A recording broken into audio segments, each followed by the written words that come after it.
So as you can see, I've done all the weaving for the basket that I'm going to do.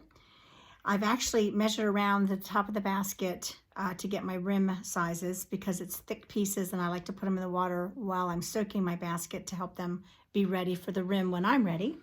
But what you do is you measure around the rim and add 2 inches to it, and that gives you your rim pieces. And you measure 2 pieces of that and a piece of seagrass, which you'll put in to kind of hide all the little things you don't want to see, and a long piece of, I'm going to be using 3/16 to lash. But what we're going to do now, this is the cutting and tucking part to finish it up. If you can see, there are some that are on the outside of that last row and some that are the inside. The ones that are on the inside are just going to get cut off flush with the top, and then that's how you just finish it. These ones here that are on top are all going to bend to the inside, bend in.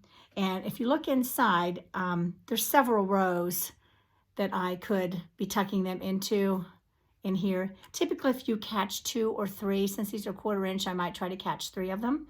But typically what you do is if you try to catch 2 or 3 of them, you can go like this and eyeball what you're looking for. So I'm going to kind of see that I want them, scissors fell apart. I want them to be actually first, because this is a smaller basket. You can do this if it's smaller. These are going to be in my way, these inside ones. So what I'm going to do is I'm going to cut them off even.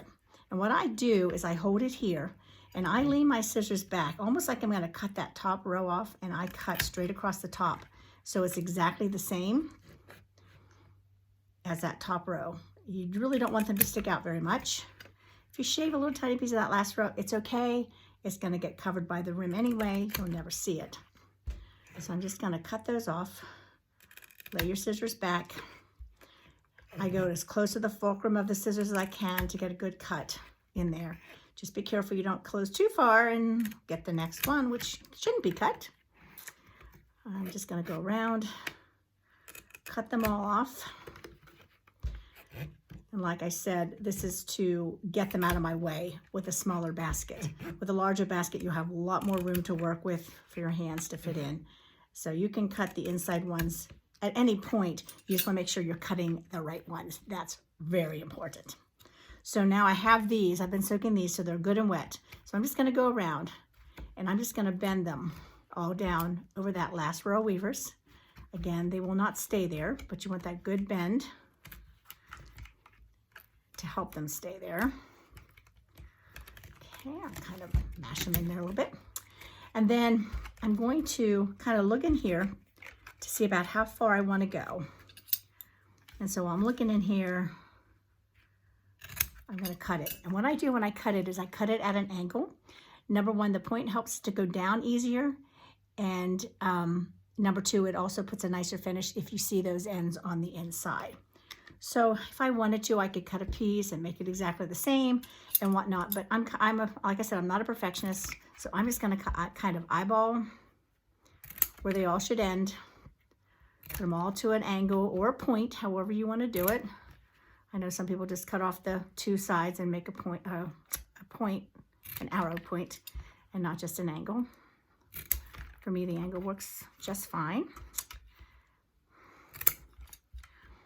Now this next part's going to be a little bit hard to show you because it is such a smaller basket. I can't get inside my basket really well to show you. But what I'm going to do, let's see if I can show you here. I'm going to take you to these pieces and I'm going to lift up, not the last row part, but I'm going to lift up these 2 or 3 pieces here with my awl and kind of put it to the side a little bit.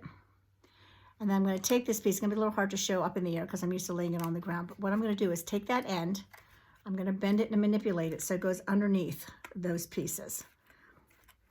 Okay, it's tucked inside there. And because I went to the side a little bit, you can see that it's sticking here a little bit. So what I do is just take my awl and just push it over. So it's, so it's just there. So actually it has tucked inside. It's down and behind the 2 rows that are right there. And I'm just going to continue lifting up the 2 rows of weavers that I want. Kind of push it aside a little bit. Check the outside to make sure it's not showing. That one's not so bad because I got it more to the side laying down. And you're just tucking them in. I wish I could show you better. It's just so hard to show the inside of the basket. I'll try to do it that way a little bit. Lift up the 2 rows. Sometimes when it's where you've gone over to overlap your rows, sometimes it gets caught up. Now this one's a little bit longer, and so it wants to try to hide behind that 3rd row, and that's okay. Just lift it up and push it in. And I'm going to push it over because I saw that that did not go in straight.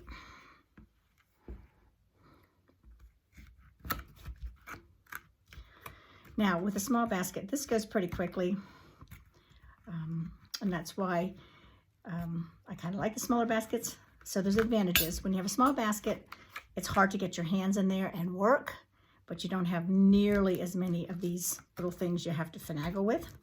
If you have a larger basket, ooh, that went really crooked.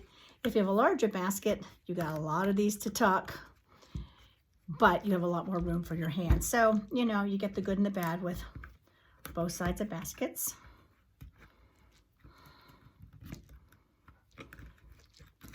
And just reinsert your awl if you don't have it lifting the way you want it to.